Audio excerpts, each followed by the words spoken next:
Hi, I'm Jana Mason from Watching Paint Dry, and today in this mini demo, what I'm going to talk about a little bit is painting trees and trunks and bark.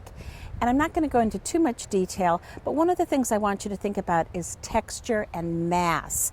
And as we look at mass, as I'm looking at this, there's a tree that has fallen, and I think it has been on the ground for a long time. It's definitely starting to decay. It looks very dry. Branches have fallen off, so it is definitely part of the landscape here now. So what I want to think about is, as I'm painting this, or as I'm drawing this trunk, I'm going to imitate the shape that I see, and because it twists, even its outside bark isn't even, or outside edge isn't even. And then I'm going to draw it coming this way, and it has what was a branch that either came off or was sawed off, and it is resting on the rest of this branch. When you're drawing something like this, sometimes it's hard for you to grasp the three-dimensional nature of it, the mass of it, and if that happens to you, it's helpful to go back to thinking about pieces of rectangular or columnar shapes. So if I think about this tree trunk as shaped like this, and I remember as I'm drawing that this is its shape throughout, it's a column, it will help me make sure I get this mass right. The same as this, even this little branch that it's sitting on, it is a column. So I will think about that, and it'll remind me to shape this as round going over. As I look at the coloration in this tree, and it is really beautiful, it has, the light is hitting it right now, so that this is in light and there's a lot in darkness. There's some other pieces in front of it, and I'm not going to bother working on those now. But one of the things that I might use as I'm going to create this texture is I might use my fan brush. And my fan brush allows me to, and I'm going to use a lot of different colors here because there are a lot of different colors in this particular tree. So my fan brush allows me to not only get, oh, I don't know if you've ever seen those old-fashioned things that you'd use on a chalkboard that would make all the different lines that you could write music on, but similar to that, I'm going to dip different arms of the fan brush in different colors. So as I come along here, it'll already have a lot of variation to it. And this is something it's very dry painting, so I'm able to use the texture of the paper to help emphasize the texture of my tree trunk. Another way I might emphasize the texture would be to take a flat brush. I'm not going to use this one yet, I'm going to use this other one. So I can take this flat brush, have it be not very wet at all, pretty dry, so that if I feel it, I can feel a tiny bit of dampness, a little bit more. There we go, tiny bit of dampness. And this has quite a bit of sienna in it, so I'm going to take a little bit of the brown and a little bit of my cad orange medium. I like that. We're getting there. And I'm holding it very straight up and down. And having it straight up and down, I'm following what looks like the curve, but then I'm also twisting it between my fingers as I go along. And it is giving me a variation in my stroke, which is also going to add to the texture. I'll come back here, I'll add a little bit of, well, this is going to be a blue, green, brown color, kind of a grayish brown color. There we go. There we go. So,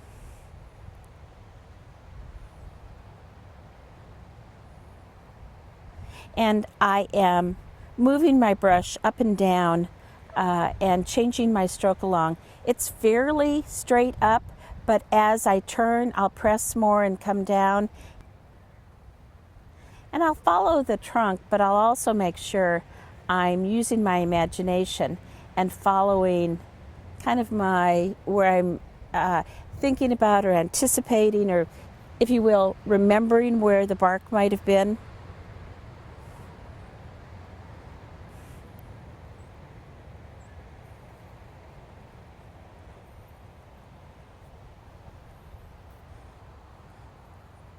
Now we don't want the outside to be too regular because, first of all, as I said, this tree is decaying, and so it has a lot of the pieces have kind of come out. But in addition, typically most bark, it's not too regular on the outside of the tree.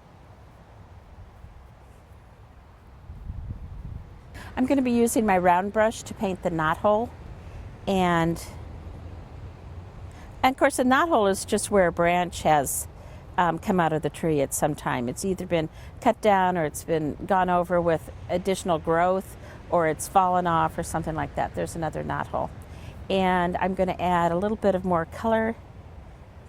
This is the underside closest to the ground, so it would be typical that it would be the darkest side.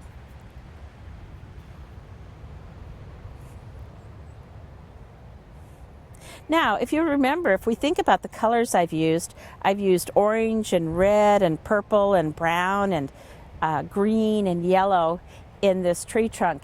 And it's not that it looks unnatural. So when you're painting a tree trunk, don't stick to something that's just a very standard color. There's no reason why you can't almost use all the colors on your palette for this tree trunk. What I'm going to do now is I'm going to take my flat brush and I'm going to pull a little bit through it. I imagine there's some vegetation growing on the ground around it. I'll add the vegetation down here in a second, but I wanted to make sure while this was wet that I would pull through it. Now I'm going to add some of the green on the vegetation down below, and a little bit of yellow.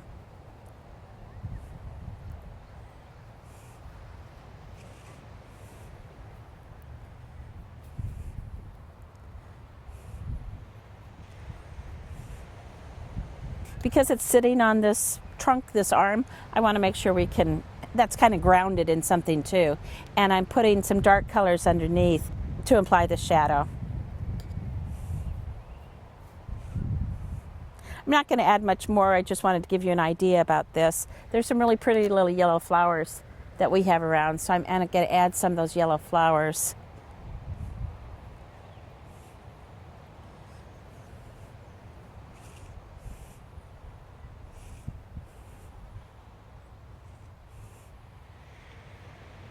Those look too random. I'm going to connect those in a second. It's funny, my sense of random. I like things to be organic and off-kilter and unusual, but there's a limit. I guess I'm on a continuum. So at some point when it gets too far off-kilter, then I think, nope, I've got to connect those to something.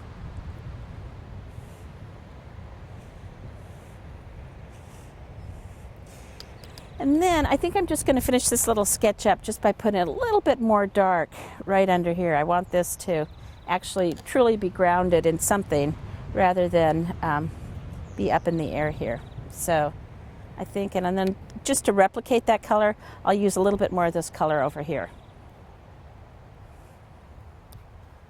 That gives you an idea about painting texture and about painting bark and how you can use several different brushes to recreate that texture. Thank you very much. I'm Jane Mason from Watching Paint Dry.